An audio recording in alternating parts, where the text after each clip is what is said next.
started on this false flag attack. We have now what could possibly be the pretext for war in the Middle East. It turns out that this Iranian American citizen has been, the mainstream media is saying that he is attacked or he's responsible for this plot to assassinate a Saudi ambassador.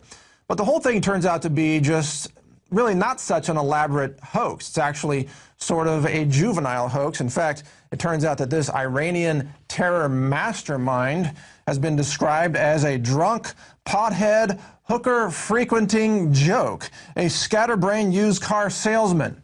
Well, these are pretty harsh words, and this is in a story by Steve Watson that's up at Infowars.com right now. Harsh words, but they indicate that this person is almost certainly not capable of masterminding a highly complex international terror plot as a pretext for war. No, this is a patsy who has been recruited by, well, you'll find out, by certain agents within the U.S. government apparatus, you might say, a certain individual who's been recruited to carry out acts that will allow them to justify coming actions that will certainly take away your rights. Now, the story just doesn't add up. Even the New York Times is saying that the story doesn't really make sense. In a story entitled "Unlikely Turn for a Suspect in a Terror Plot," the New York Times reports that this seems to have been more of a stumbling opportunist than a calculating killer. So here we have an element of the mainstream media that's even questioning the sanity of this story, indicating that, yeah, there's a lot more to know about this. So stay with us here on InfoWars Nightly News as we break this down more with Pepe Escobar in a segment coming up. But first, we have Vice President Joe Biden beating the war drums over this issue. Yes, some are using this as a pretense to call for war against Iran. And in fact, we have some video footage of Joe Biden explaining why he thinks this should be a justifiable excuse for taking aggressive action against Iran. All right, those were the words of Joe Biden yesterday in response to this, what is now becoming a rather apparent false flag attempt as a pretext for war in the Middle East. Now, the Saudis are now jumping on top of this, too, as opportunists who are taking advantage of the situation. They're saying that Iran must, quote, pay the price for this alleged plot as the U.S. resists retaliation. So you see lots of countries, lots of globalists are beating the war drum in order to try to make this a justification for taking the actions that they wanted to take in the first place. So here to give us some more analysis of this and break this down for us in terms that we can more readily understand is Pepe Escobar. Pepe, thank you for joining us tonight here on InfoWars Nightly News. Thanks for having me, Mike. Pleasure being with you guys. Yeah, it's a pleasure to have you on. Now, you've offered some very interesting insight. Can you break it down for us here and explain how is Operation Fast and Furious and Attorney General Holder, how is this all linked into Iran and the situation that now seems to be unfolding with this apparent false flag assassination attempt? Wow, I wish I had 2 hours like the Fast and the Furious to try to break it down. Okay, let's try to do it in 3 minutes, right?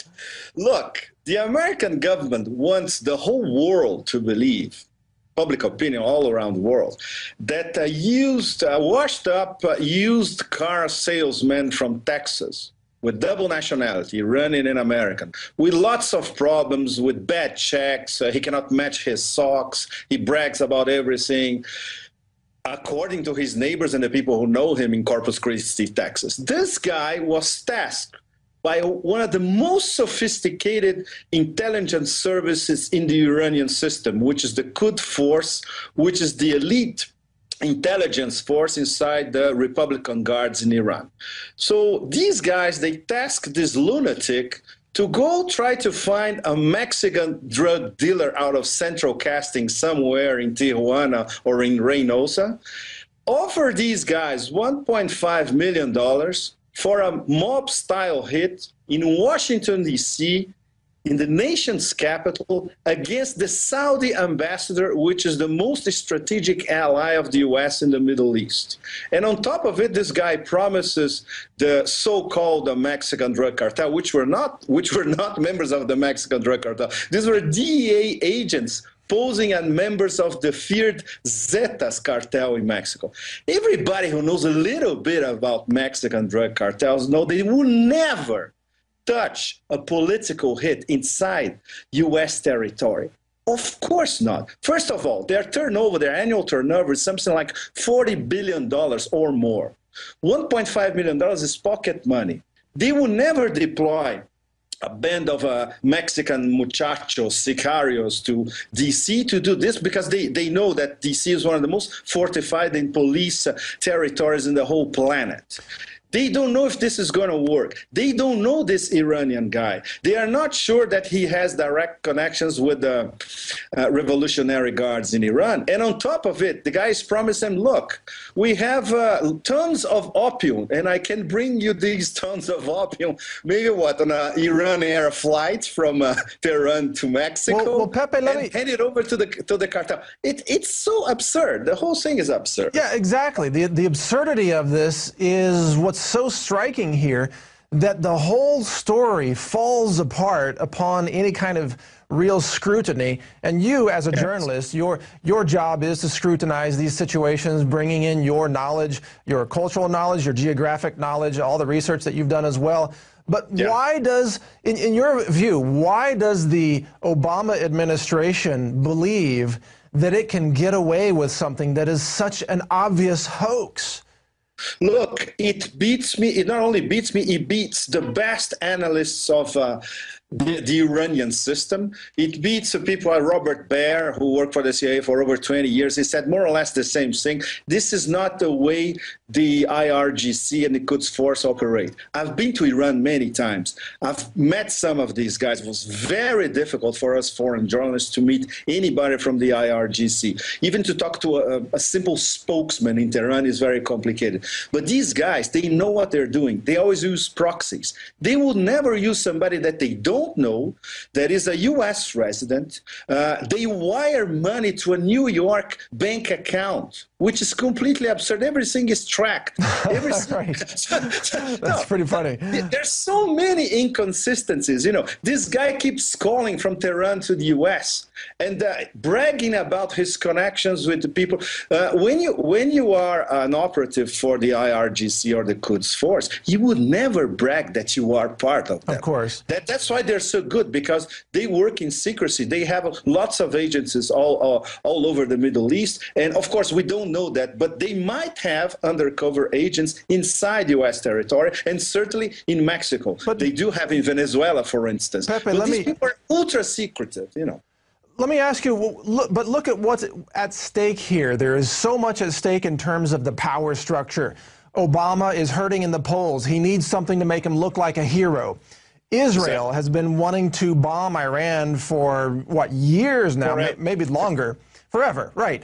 And this could provide the pretext to them. The military-industrial complex wants a reason to order more missiles to replace the missiles that they're probably going to launch if something happens. I mean, there are so many major players here that stand to win from this. It seems like that alone provides suspicion to the motivations behind these acts.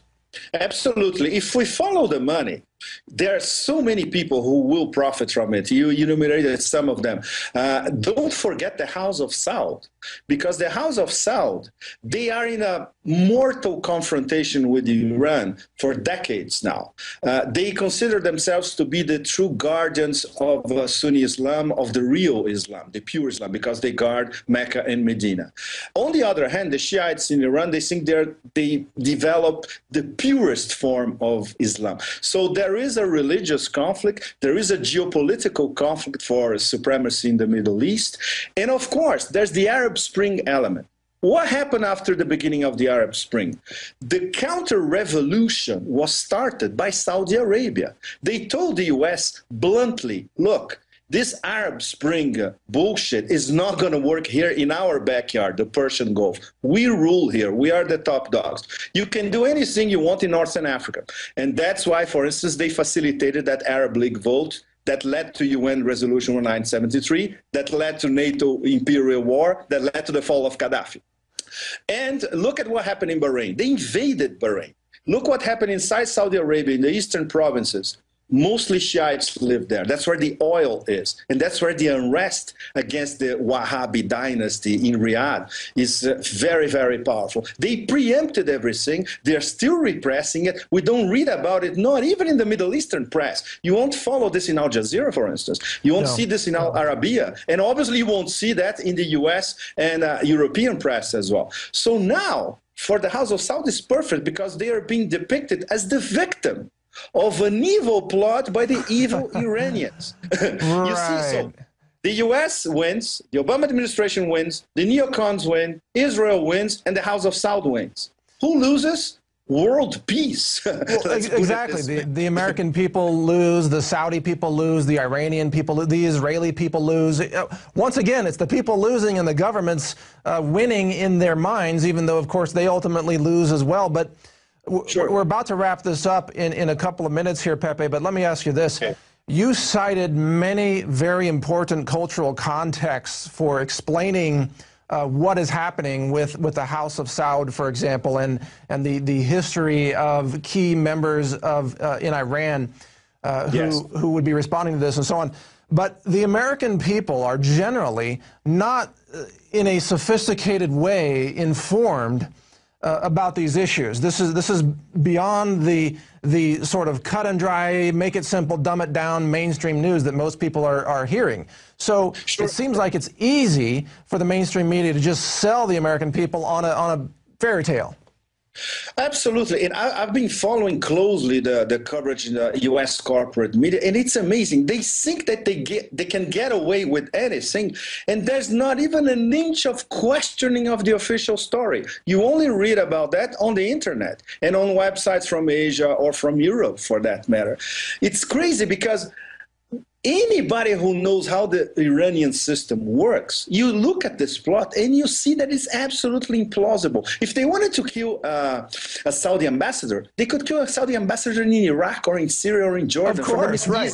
Why do it in Washington? There, and their operatives are there, right? So how could you establish a plan like that in Washington, D.C., of all places, which is like if you are a suicidal regime inviting the U.S. to strike you? It's beyond counterproductive. It's beyond foolishness, in fact. So the thing is, I think the most plausible way to explain what happened is this guy, by the way, this guy is an opponent of the regime. So he may have concocted this plan.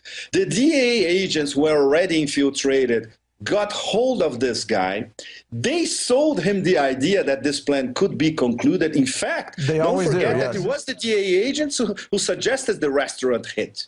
It was not Arbib Sar, the Iranian-American guy. Well, look, so he was induced to do something that the FBI and the DEA wanted him to do. So once again, another patsy. So another patsy, you've nailed it. That's the pattern that we're seeing here. Another patsy set up by the very, quote, authorities in the United States that claim to be protecting us from terrorism are actually creating these patsies and then blaming them to justify it. It's incredible. Pepe, I apologize that we only have this short segment with you. I know we could talk about this for hours. I also know that you're a welcome guest back here on InfoWars, Nightly News, and the Alex Jones Show, so I know we'll be talking to you more, or Alex will probably. Thank you for joining us tonight, Pepe. My pleasure. My pleasure, Mike. Really great to hear from you. All right, take care. All right, that was Pepe Escobar, a reporter for Asia Times newspaper, joining us from, I believe he's joining us from Brazil tonight. Just an extraordinary amount of information coming out about this issue. Now,